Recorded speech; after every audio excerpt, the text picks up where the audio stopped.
What if DOC never got into that car accident? What if Ice Cube didn't leave NWA? What if the game never leaves G-Unit? What if Teddy Riley never moves to Virginia? What if we got that J. Cole and Kendrick album? What if the RZA would have never had that flood? How would the hip-hop world sound today? Welcome to Hip Hop What Is, the podcast where we dive into the biggest what could have beens in hip-hop history. From iconic album delays to game-changing partnerships that never happened, we reimagine the culture we love and explore its alternative paths. And you are now at Hip Hop What Ifs.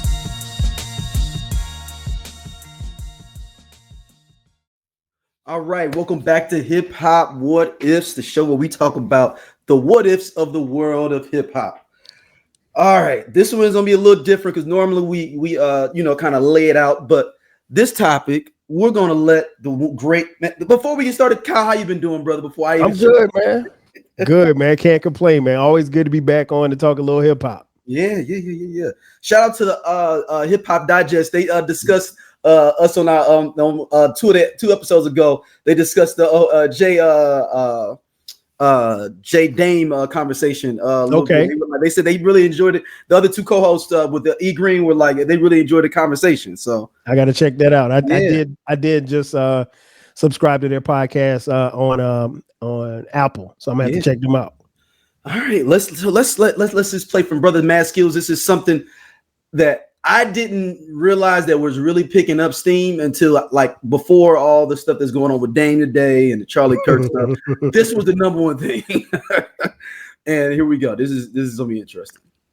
The beef that led to the murder of these two hip-hop icons might not be over the reason that you thought it was. What if it all led back to a 6-year-old child? Okay, now hear me out. I know y'all all remember this. Any artist out there want to be an artist and want to stay a star, don't want to have to worry about the executive producer trying to be all in the video, all on the record, dancing.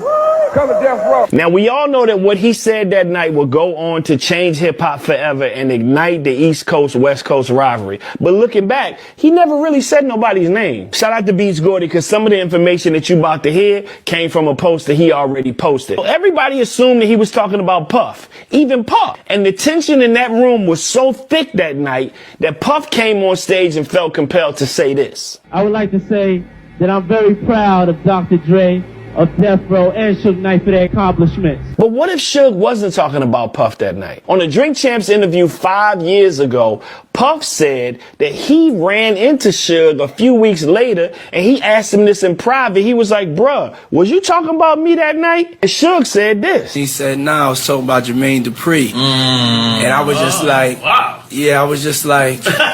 Wait, hold on, what? I was outside in the 90s, and trust and believe, Puff wasn't the only person that was being all up in the videos dancing. He was just the one person that was doing it the most. Now, in 1994, a whole year before the Source Awards, Death Row Records released What Would You Do by the Dogg Pound featuring Snoop Dogg. The video starts with Daz and Corrupt and Snoop shooting pool, and they lose to Snoop. But Snoop ends up walking outside to go get his shoes shined, but it's who he walks past that proves very interesting. Now, who is that supposed to be? Okay. Maybe that's not who I think it is. But if that ain't her, then y'all tell me who this supposed to be. What's up, big style? Hey, what's up, homie? Hey, man, take this money and get your plane ticket and go to Atlanta, partner. And there ain't no mistaking. We all know who that's supposed to be, right? Dogg Pound performed this song right at the Source Awards in front of both of them. So it was clear at the time they shot this video, they was not rocking with JD. But the question is, why? Okay, backtrack to the early 90s. Snoop Dogg and Dr. Dre are on tour and they in Ohio. And Daz being Daz, he walking out into the crowd trying to find a little Yami. And this dude walks up on him and says, yo, man, my son can rap. And his son ends up rapping for Daz. Shout out to Bow Wow. So Daz takes him back to Snoop. As soon as Snoop sees this kid, he notices. It was fun looking back at it, watching him, seeing the little kid, do, what he wanted to do, which he wanted to be me so bad. And I didn't really realize how much influence I had on him. He's basically a younger version of Snoop Dogg. So Snoop puts him under his wing, and he even gives him a name.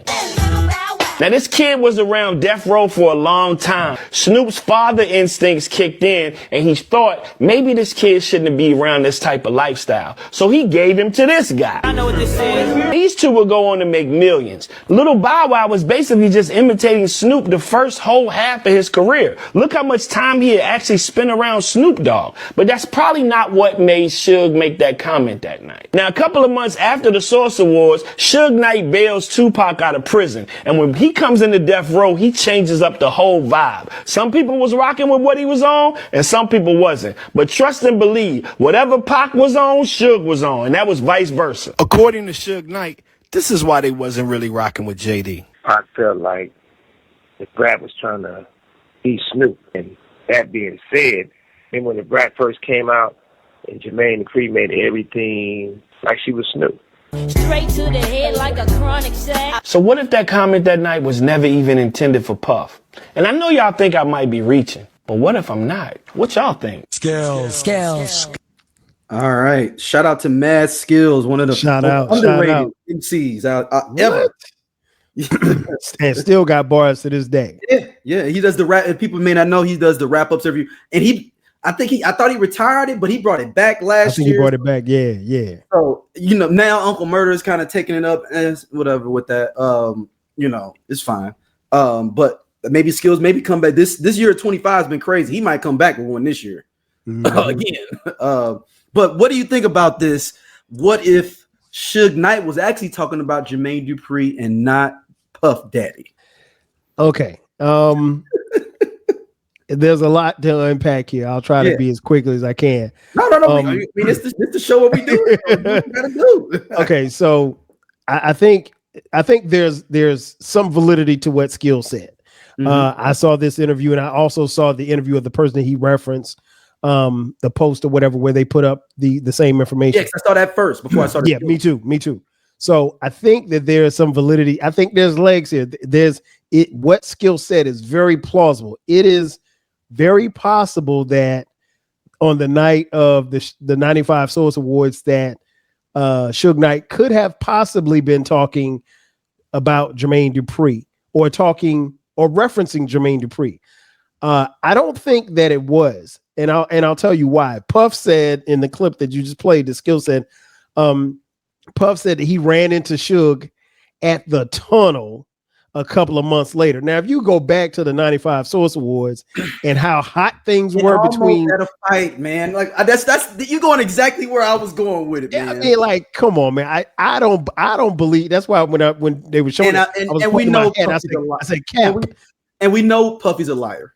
Exactly, and this was 5 years ago on the Drink Champ. So 5 years ago, guess where Suge Knight is? Jail.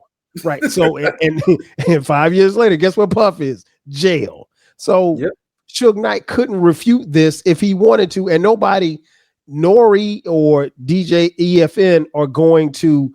They don't have the skills, if you will, to hit him with a follow-up question like, "Well, tell me more about that exchange with Suge." Because if you really think that Suge Knight had a one-on-one with Puff in 1995 after the Source Awards in the tunnel, and why was Suge at the tunnel? Exactly. I'm not saying that couldn't have been at the tunnel, but after that incident, I don't see how he makes it out of the tunnel or in the tunnel. Suge Knight's a lot of things. He ain't crazy. I mean, right, now if you said that Suge Knight and Puff ran into each other in the tunnel, and for folks who listen and watching, the tunnel was a notorious, one of the greatest New York hip hop clubs in New York City history, but it was a club that was notorious for fights and stuff like that. I mean, like you could get robbed, you get beat up, you might get shot. Everybody that knows the beginning of Belly, they're walking in. That's the tunnel. It was like one way in, one way out. That was the thing that was like scary about the club, is that you only could get in one way, and it was thin. Mm-hmm. Very thin. And the DMX Get At Me Dogs video was shot there as well.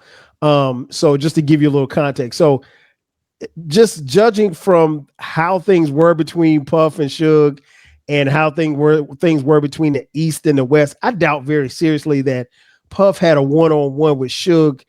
I don't know that Puff ever had a one-on-one with Suge at any point after the 95 Source Awards. I don't think that happened. Have they spoken on the phone?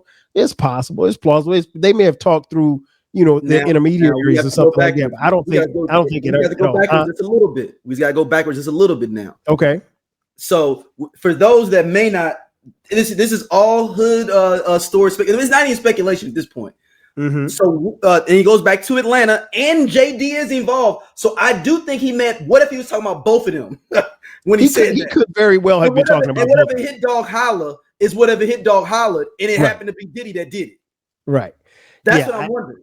I think now that's plausible. I think that's probably more plausible that it was a shot at Puff and a shot at Jermaine Dupri.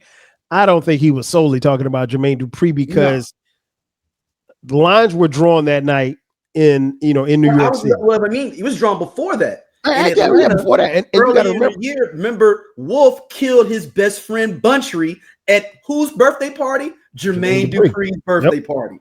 So that's what I'm saying. Like literally, we have real beef. Yeah, I don't know if we're talking at the tunnel. Even his friend being killed was like 6 months before the Source Awards. Right. So how is he having a conversation with you after the Source Awards, knowing that your bodyguard and one of your homies killed my friend outside of JD's birthday party? I'm just trying to figure that out. Yeah, he's not even having a conversation with Suge Knight if Puff was in LA at the Century Club or at the Staples Center. Puff and Suge not having a one-on-one without police being there or something like that. I just don't see it. And so, like I said, it may be plausible that he was talking about Jermaine Dupri and Puff, but him talking solely about Jermaine Dupri, I don't buy that at all because, like I said, Puff, I don't believe Puff had a one-on-one. Now, we do know that, that Bow Wow was discovered by Snoop. Yes. And we do know that, Bow Wow was, while he wasn't on death row, he spent a lot of time with Snoop, and Snoop eventually gave him to Jermaine Dupri. But by then the war was already on. I mean, and literally and figuratively, bodies were dropping. You mentioned a couple. I mean, this was some street shit that happened between Puff's boy Wolf and somebody else at Jermaine Dupri's party. And then that friend ended up getting gunned down on some street shit. We still, I live in Atlanta. I still don't know the full story. And because I ain't no street dude, I don't want to know the full story. You talking about Wolf? Yeah, I'm talking about Anthony Wolf Jones, who got killed. Yeah, allegedly, Big Meech and one of his friends shot him over some girls. That's the allegedly. As I said, big allegedly. Yeah. So and again, I was here. I remember when it happened. I was outside. I wasn't there. So I ain't no street dude. I don't speak on street shit. yeah, that's real. But but just a part of Atlanta history because Wolf's murder, and then I want to say it might have been maybe 3 or 4 months later. That kicked off the investigation of BMF for real. Yeah, that kicked off the investigation, and then 3 or 4 months later, the Ray Lewis murders happened in Buckhead. And all of this happened within a 1 mile radius of the Rams Super Bowl. That was the Rams Super Bowl we won. It was a Rams Super Bowl that the Rams won against the Titans at the last second. So 2 guys ended up getting stabbed. Ray Lewis gets charged for, I think it was manslaughter. He ended up copping a plea. He didn't do any time. The other guys that were with him, they walked. So, and that Wolf's murder and the murder of those 2 men in Buckhead shut down Buckhead, which was the quote unquote party district of Atlanta. So that's just a little city history. And I was here and I was outside. Again, I wasn't there, but that right there kind of set things off. So it was a lot of street shit happening and a lot of music shit, and the streets and the music were mixing. I don't see in any way, shape, or form, just knowing what I know about the street shit, that Puff would have been able to run into Suge Knight and they have a conversation about Bow Wow or anything else for that matter. Because by this time, Biggie's gone and Pac's gone. And I don't think that those two camps went to war over Lil Bow Wow. I'm sorry. I mean, I don't even think he was collateral damage at that point. And the last thing I'll say about it is that you got to remember, and this is what punches a hole in their theory, is that at the time it was Death Row and it was Bad Boy, and that was it. I mean, like, there was nobody. There were other artists obviously popping. The South was coming up, Outkast and everybody, but those were the 2 biggest labels in rap, and they ran rap for a 4-year period. It was back and forth. Pac, Yep. Biggie, Pac, Biggie, Pac, Biggie. You got to think because the Chronic is 92. 92. So you got to think 92 to 90. Doggy Biggie Style died in comes out 93. I said, but Yeah. until 97. 92 to 97, they were running everything. Exactly. So, so to say that, and at that particular time, So Def was around, but I mean, and no disrespect, in the pantheon of rap music labels, So Def isn't as high as Death Row and Bad Boy. They're just not. So, it just is what it is. He may have referenced Jermaine Dupri in that clip, but I don't think he was. Now, like I do think they were dissing them in the what would you do video. That is a clear diss. Yeah, that was a diss. But I mean, even like he mentioned, they performed the song at the Source Awards. That was just a part of a medley of songs that Death Row did. And if you remember dissing people. And what you remember about that performance was they had like these jail cells on everybody stage. will open up everybody's performance. and one of the jail cells that was on stage was for Tupac. And there was like a cutout of Tupac in it, right? Yeah, like a silhouette or a cutout. And so, and this is before Pac even signed, but that was their subtle way of saying, hey, we want you to be on our team. And shortly thereafter, Suge got Pac out of jail. And the rest, unfortunately became his. They're dissing the Dresta and BG Knockout. The BG Knockout. BG Knockout and every nigga down with him. Yeah, and what people don't realize, like a couple of people died behind that one verse. It was some bodies that dropped. Yeah, it was some bodies that dropped. Yeah, street shit, man. I'm telling you, people don't understand. Like it was some street shit. And I think the crazy thing was all Crips though. That was the crazy part. I mean, but LA politics. LA politics is different. LA politics is different, and so they Long Beach Crips, they Compton Crips. That's like man, being from two different places. if you get a chance, I got a 2-part episode. Yes, excellent episode that you appreciate with Baylor and Dolomite. What's his name? Dolomite. Yeah, see, Dolomite's from Nutty Block Crip, and that's the same gang that BG Knockout's from. They homies. Shoot. So dang. Yeah, so and Dresta, because I think Dresta's from that set too. His brother Dresta. Yeah, so it's like when I tell you, like, and that's something that I found. I didn't realize that there was somebody that got hurt and somebody got unalived from that one verse. So wow. And I think BG Knockout did sometime, but he's home or whatever like that. Yeah, but, I'll be seeing him on Vlad randomly. Yes. So it's at that particular time, particularly in the 90s, man, a lot of street shit was mixing with the music shit, and a lot of dudes that was in the music industry still had their. They think street shit is involved in stuff now. Like the Young Thug thing is an outlier for rap now. Back then, that was almost every label. Yeah, hell yeah. I mean, like, especially if they're independent. Especially if they were independent. Especially, and it was a lot of things where, and from us being outside, like we didn't know if some of these dudes were still in the streets and rapping, or they were out of the streets and rapping or rapping, or if what they were rapping about was really real. I mean, all we knew was that, okay, this guy say he from this neighborhood, he sold this much weight, he did this, he did that, or he's from this gang and he did this and he did that. And so it was like a domino effect. So, but yeah, it's like I said, it's plausible. It is very much plausible that he could have been referencing Jermaine Dupri, but he wasn't solely talking about him. Because like I said, everybody went to war.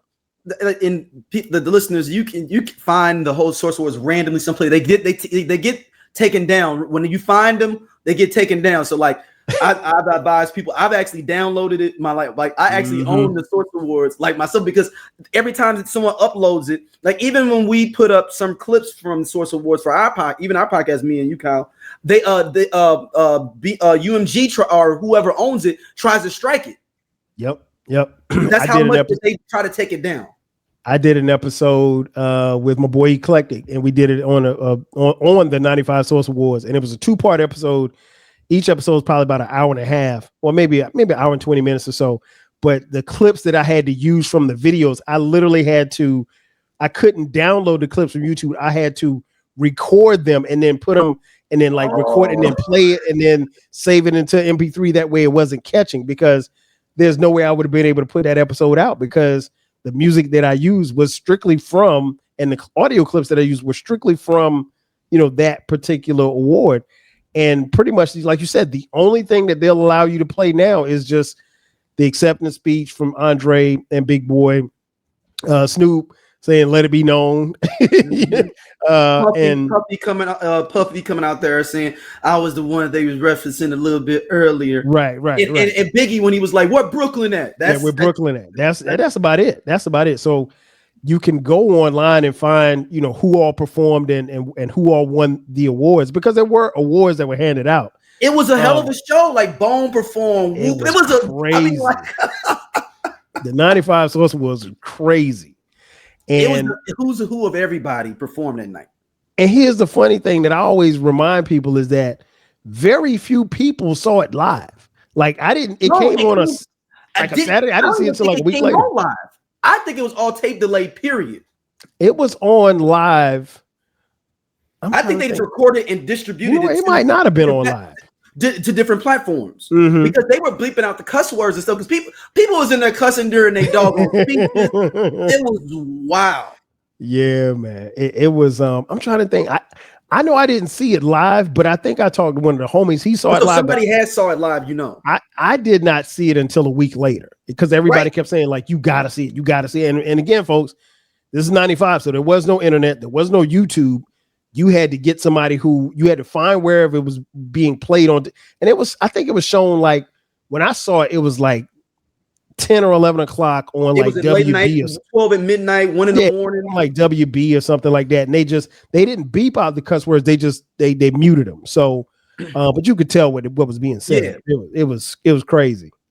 Because Jermaine Dupri and them was there. JD probably knows that they was dissing them, obviously, in that "What Would You Do" video. I mean, I think that's pretty obvious. That was, pretty obvious there. But the Bow Wow part is the thing that got me, because it's like, the way that we were always told was that Snoop voluntarily gave him up, Bow Wow to, because he was leaving Death Row. Exactly. So the I Only Listen to 90s Music podcast is a show for 80s babies who were 90s kids. If you were a No Limit soldier, then this is your show. If you believe that Cash Money is not an army but was a Navy, this is the show for you. If you and your friends ever tried to sing a song written by Escape, In Vogue, Shy, or Boyz II Men at a talent show during middle school, this is your show. The I Only Listen to 90s Music podcast is a bunch of 80s babies talking about all the songs and things that we loved when we were kids and teenagers. So if you went to the skating rink and you were at a lock-in, this is the show for you. If you think that Tevin Campbell was the original Prince of R&B, this is the show for you. If you don't understand the conflict between Monica and Brandy, but you're kind of on Monica's side and understand why Brandy got punched, this is the show for you. Make sure that you tune in, subscribe, click the little subscribe link. We're here. We're going to talk about all things 90s music. This is the show for you. And there was so much stuff going on, and Dre had already left, and the writing was kind of on the wall for Snoop, and things were going downhill, and Money was funny and everything. So it was a lot of stuff. It's like, again, Pac's gone, Biggie's gone. So it's the fallout from this, and Snoop is trying to figure out, okay, well, what am I going to do with my career? I don't like this dude. He don't like me. We're at odds about the money. Let me just go. And Dre had already left, so that was kind of like the first domino to fall. So it was like he was getting off the label, and Snoop was trying to, Suge was trying to keep him on the label. So I don't know. Like I said, Bow Wow. I mean, it sounds good. It's plausible. I just don't know that that was ever the case. Yeah, it's just one of those things where you're like, you got me. I mean, I actually never thought about the JD part of him dissing him, but the Bow Wow part is the part, like you said, I can't mesh with that part of the conspiracy. And maybe Suge was, like I said, I think it's more than likely Suge was antagonizing both of them, because he's that type of guy. Well, the thing is too that I kind of, me and one of the homies talking about it, And I was like, if you think about 1995, Jermaine Dupri wasn't that big for Suge to even be dissing him anyway. I mean, no disrespect. He was big, but he wasn't like how the Brat's the first platinum rapper. That was it. Who else was on? Chris Cross. Okay. So Chris Cross and the Brat. Cross. Okay, so let me break this down, D. Yep. So you got Chris Cross and the Brat over here, right? Yep. They're over here. Over here, you got Dre, Snoop, Dogg Pound, Nate Dogg, Warren G. Over here, you got Biggie, Puffy, Mace, whoever else, 112, Faith, all of these people. I mean, he had Escape as well.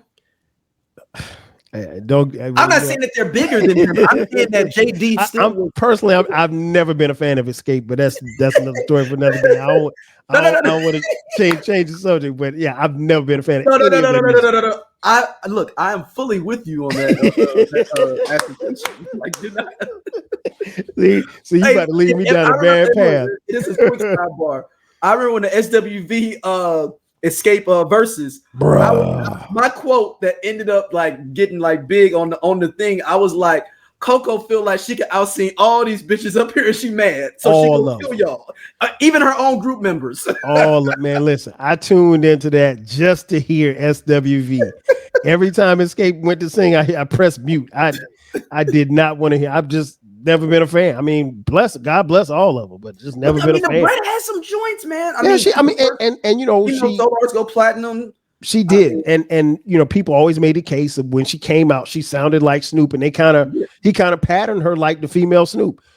That's how she was packaged as an artist. So she also sounded very Chicago though too. That's the thing. She sounded very West Side Chicago too. So that's why I don't necessarily agree. I guess maybe her look could be the fact that she was. I don't think the way she rhymed. She was kind of quote unquote gangster, and then at that time, to be honest, at least from somebody who wasn't from Chicago, they didn't really have a sound for us to identify with. Because I think, at least for me, the only MC I'd known from Chicago was Common and Do or Die. Twista. And Twista. Yeah, I forgot about Twista. Yep. So Twista. You know, and you got to think that same time, because it was only Twista, Do or Die, and Crucial Conflict. But I mean, like at that time, like she was quote unquote gangster. She smoked weed. She had, you know, kind of like a West Coast flavor, I guess. And so, but I do remember conversations, not just me and my homies, but a lot of people were like, why is she it was almost like she was biting off of Snoop. And so, but nobody really tripped off of it. And, you know, they were doing their own thing. And like I said, the West Coast and Death Row more specifically, they had bigger fish to fry. They wasn't worried about social death. That's true. They wasn't worried about it. I just want to make sure JD get his props though. He was not really big fan of him either. But you know, never been a fan. In fact, I don't even call him by his initials because there's only one JD to me. But I will say this much: I recognize the brother's talented. Of course, yeah. There's only one JD. Yeah. But even and living in this city of Atlanta, I've been here 27 years. I've run into him at house parties, but never had a conversation with him. And what's weird is, like, one of his best friends is a good friend of mine. So we've been in the same circles. At 5'7", I'm clear. I feel like Shaq standing next to him.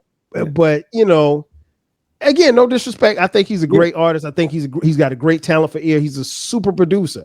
I just never been a fan of him and his music. Like I've never bought any tapes. I've never, you know, rock with his music like that. I don't shit on it, but it ain't for me. And one of them albums that was at least in the Lou that was going hard. I ain't gonna lie, even though he's not a great rapper, was that Life in 1472 from JP. That was a dope album. I didn't buy it though. It was a dope album. It was a dope album. Man, people were bumping, and maybe it's not even JD. It's really all the cast of characters on there, really, because all the songs I think about I like. It's not because of JD, it's because of who his guest star is on exactly. Like the Nas joint that starts out that album.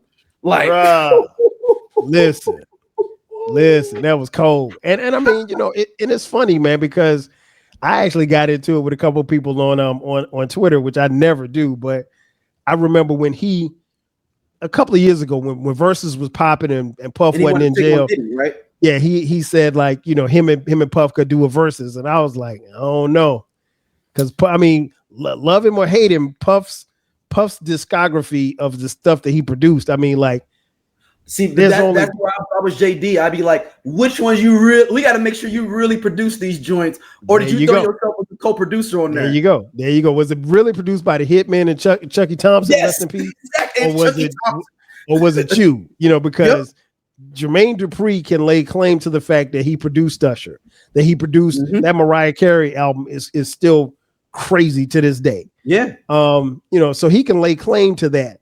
Puff, you know, Puff will EP an album, but his version of EPing it could be him coming in, turning a couple of buttons and making the volume go up, go down. Just straight taking your publishing. That's it. That's it. So, you know, Quincy Jones was, rest in peace, was a great producer, and he was the guy that brought everybody in. Well, now was Quincy Jones there on a day-to-day? I don't know.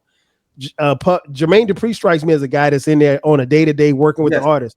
Puff kind of always struck me as the guy to come in at the last minute. Hey, let me do this, turn this up, turn that down. And then he's the EP of the record. And you're like, bro, you was here for 5 minutes. What'd you do? Yep. You know, did you bring man, you should use that break beat. And I'm gone. Like, okay, well, what you want? No. I want to use Juicy Beat, and then you leave. Right. Like, you know, and I did an album review on the Rap Soul podcast, talking about Victory Lap, and I love Victory Lap, but I hate the song that Puff did on that. On Victory Lap. It's on there yelling. Yeah, I mean, young niggas. I mean, it's just young nigga. I'm like, man, shut up. What? But I mean, he and Nipsey had a relationship or a friendship or whatever. I don't know how he brokered or he slid himself in there to get on Nipsey's record, but he did, and he got producer credits for it. But you know, that's on the video where Easy Mo B talks about how Diddy got himself on the remix to Flavor in Your Ear. Yep. And I mean, like, it's crazy, and it's interesting. And I talked about it the other day on the Rap Soul podcast, talking about Biggie. And Biggie didn't even like, I mean, we didn't find this out until later, but Biggie and Craig Mack didn't even like each other. And, you know, I can understand why, because you remember D. Yeah. Craig Mack came out first. Yep. And they did the marketing promotion. It was the Big Mac. And they had the Big Mac box and stuff. And Craig Mack's album comes out, Project Funk the World. And it's a dope album. But man, a couple of months later, Ready to Die comes out, and boy, Puff forgot about Craig Mack. I mean, like, he literally left Craig Mack at home. Rest in peace. He left Craig Mack at the crib, dude. And Craig Mack has some dope joints on that album. Listen, that Project Funk the World is a really good album. It is a really good album. Get Down was on there, and one song I like that I sleep on, even though I'm not a Puff fan. That Making Moves with Puff, I like that song. Hell yeah, that shit was hard. Gotta get the dough, making moves, gotta get the dough. Yeah, man. Listen, Craig, when you get a chance, go back and look. That album's not a bad album. It's a really solid album. The problem is his label mate blew up, and man, Puff forgot all about Craig Mack. Man, without even looking it up, D, I can't even tell you if Craig Mack made a second album. I think he did. Okay. It had. Let me. Because I remember. They was pushing that first single hard because he wasn't on, but it wasn't on Bad Boy though. I'm thinking this is maybe around 2000 or so. 97 Operation Get Down was the name of that album. Was this on Bad Boy? No, it was on Street Life. Wow. The single off of there was called What I Need, and then the other one was Jockin' My Style. Yeah. That was on this album, and it was fine. You know what I'm saying? So that tells you all you need to know. Project Funk the World comes out on Bad Boy, and it's Craig Mack's debut album, and then he mysteriously just gets lost in the sauce. And by the time his second, he didn't come out in 97. By the time his second album comes out in 97, Biggie's gone, and he's no longer on the label. Yeah, that's crazy when you think about it. He passed away in June. I mean, this album's June 97. Yeah, and even crazier, that Project Funk the World went gold. Yeah. Hey, it might have gone platinum if Puff would. That's what I'm saying. So that people to understand, like, now, you know, everybody claims they platinum, right. You know, whatever. This is gold. Gold was, if you are a artist, period, even more rap, if you got to go, you always knew like, you know what? I get to make another album Mm-hmm. and get to go. Because if that was like I just gotta hit gold. Got to get gold. The label is at least gonna be like, well, we can do the second album at least, because we went gold. That was the benchmark. If you could, everybody was like, if I could just get the gold, if I could make it to gold, that's it. Gold. And the thing was, I mean, like I said, he never got a chance to. And it's crazy when you think about it, because there are some people that were outside back then that really thought Flavor in Your Ear was Biggie's song. They don't remember it as being Craig Mack's song. There's some that really think that was his song, because the song really featured Biggie, and Biggie got, the props on the song. And real quick, I'm looking real quick. I'm trying to remember when the remix dropped. The remix dropped October. Dude, they ain't even let it breathe. The remix dropped. So just to give everybody history here in the context, when we're talking about Bad Boy here, July 2nd, Flavor in Your Ear, 1994 drops. The remix drops October of 94. That's why people don't know that it's Craig Mack's song, because most time people, when you came out with the remix, you waited like 6 months, 7 months. You let the original song breathe. You let people pick up the other album. You jump directly into it. You ain't even let him get the whole song. He went July, October remix. Like that's. Hey man, that's Puff. Time. That is Sean Combs all day. Sean Combs was gonna roll with whoever was hot, and Biggie was the hottest artist. And like I said, so even taking it back to where we started, like I said, I don't know that, based on what we know and what we remember, because again, you and I both were outside. I don't think for a second that, like I said, Suge could have been thinking of Puff and Jermaine Dupri as he made that statement, but that was for an audience of one. That was for Puff, and that was in the middle of I think was that I can't remember if that was at the Apollo or wherever it was. It was somewhere random. It wasn't like it was somewhere. Was it at random. The Garden? No, it was like some random other spot. I believe. I'm looking it up now, real quick. It was at the Paramount Theater. That's what I'm saying. It was so random. Like it wasn't like anywhere historic. It was, and I mean, New Yorkers, I know y'all would probably say, "Oh, the Paramount." I'm just saying, for us outsiders, we knew the Garden, we know, and we know Apollo. If we thinking like big events, or Soho or something like that, one of those kind of spots. So it was interesting, man. But I mean, like I said, I'm not mad at Skills. I'm not mad at the brother who came up with the idea, because it's definitely plausible. But like you said, the Bow Wow thing, I'm like, I don't know about it, because like I said, it was too much street shit to happen after that. And I'm not saying we can't, because like you said earlier, D, we can't even say that the East Coast West Coast beef was started that night. It was actually kind of low key brewing up until that point, and that just brought it to a head. And I mean, like, if you ask any hip hop artist or anybody that was there that night, they said like the tension was so thick. Like Questlove always said, like he thought he wasn't sure if anybody was going to make it out of there alive. Yep. He said he was not sure if it was thick, man. It was a thick event. Like, and y'all also have to remember, Wu-Tang Clan is there with like 60 people. Yeah, they deep. and they already got chip on their soul. They from Staten Island, so they got half beef with everybody up in there almost, because Staten Island has their thing against all the other boroughs. So like they like all y'all can get it. All y'all can get it. All y'all.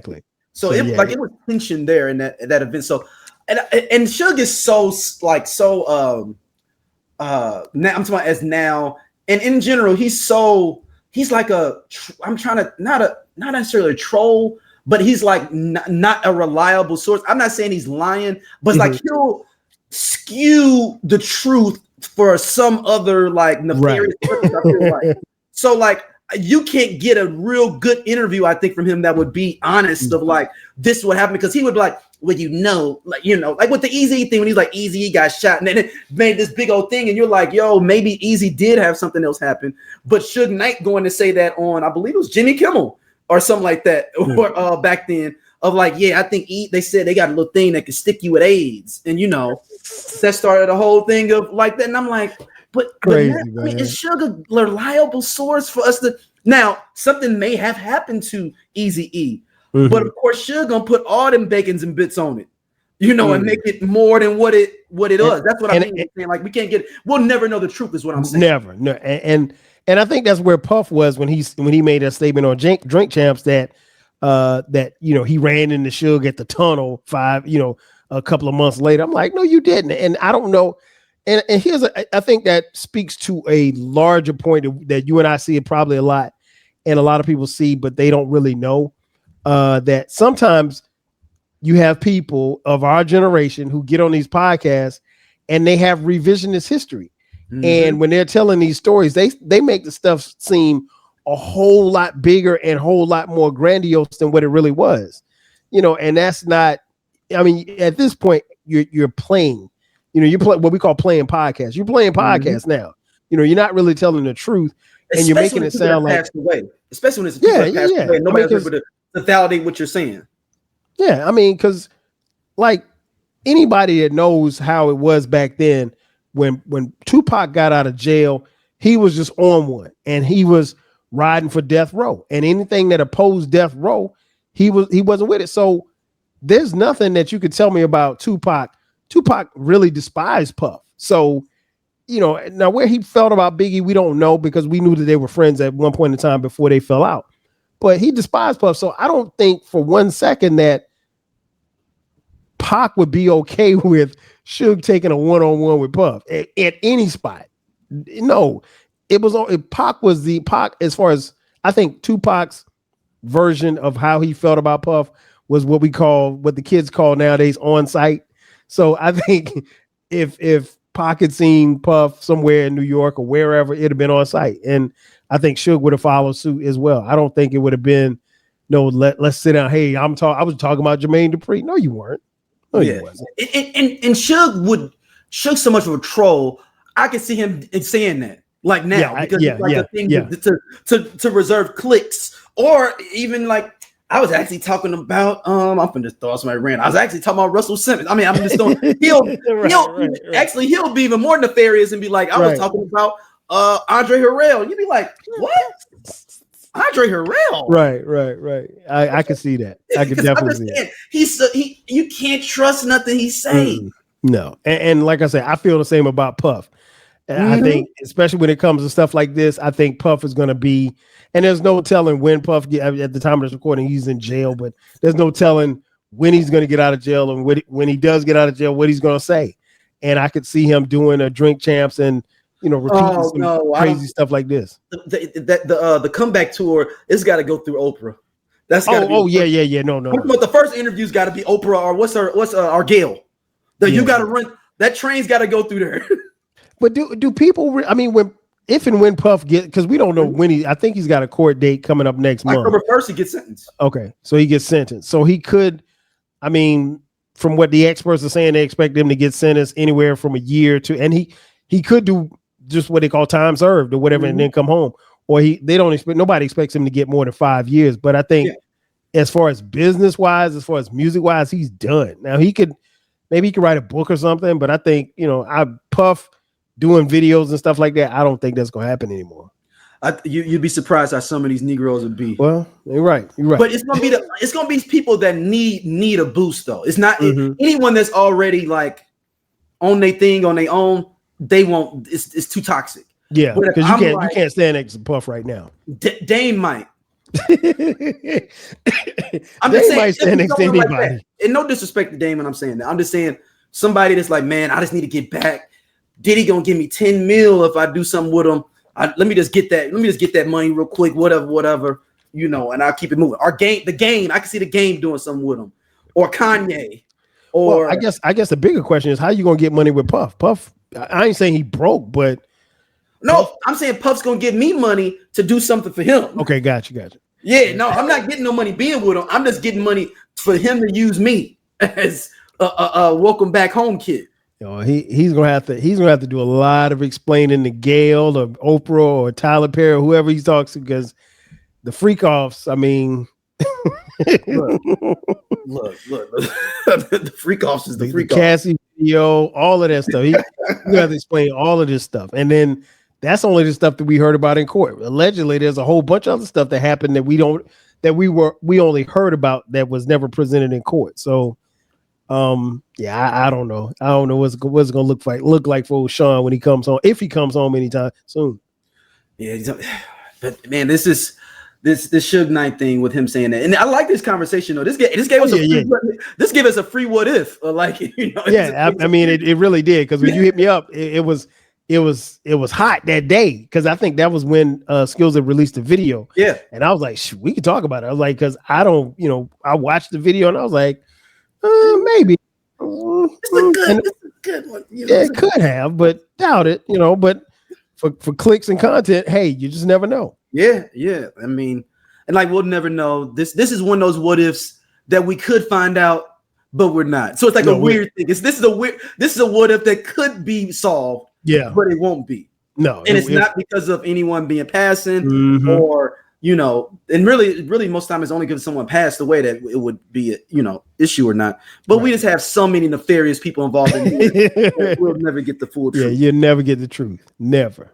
And I can see and I'm not JD. You're not nefarious when I'm saying, at least as far as I know, he's not been a nefarious guy.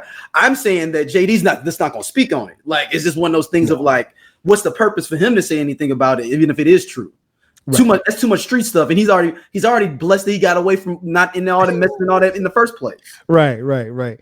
And he's done a good job. I will give him those props. He's done a good job. He's always been connected and associated with the streets, but he never dabbled in the streets. His artists didn't dabble in the streets like that.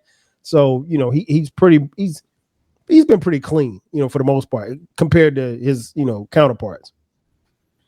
Yeah, well, Kyle, where can people hit you up out and check out the Rap Soul podcast and the 12 Kyle podcast? Man, wherever you get your stream, wherever you are streaming platforms are, that's where you can find my podcast, the 12 Kyle podcast. New episodes every Thursday and every Sunday, and the Rap Soul podcast, where I talk strictly about music and rap artists and soul artists from the 80s, 90s, and 2000s. That comes out every Monday and Friday. So yeah, wherever you're listening to this, wherever you're watching on YouTube as well, that's where you can find the 12 Kyle podcast and the Rap Soul podcast. All right. And thank y'all for listening as always. And hit us up with other what ifs if you all have some. Yeah, definitely. Whatnot. Even if it's old, like someone hit us up, Kyle, and said, and we may have to, we want to give a shout out to my man Meech. He said, what if KRS-One did not respond with the bridge is over?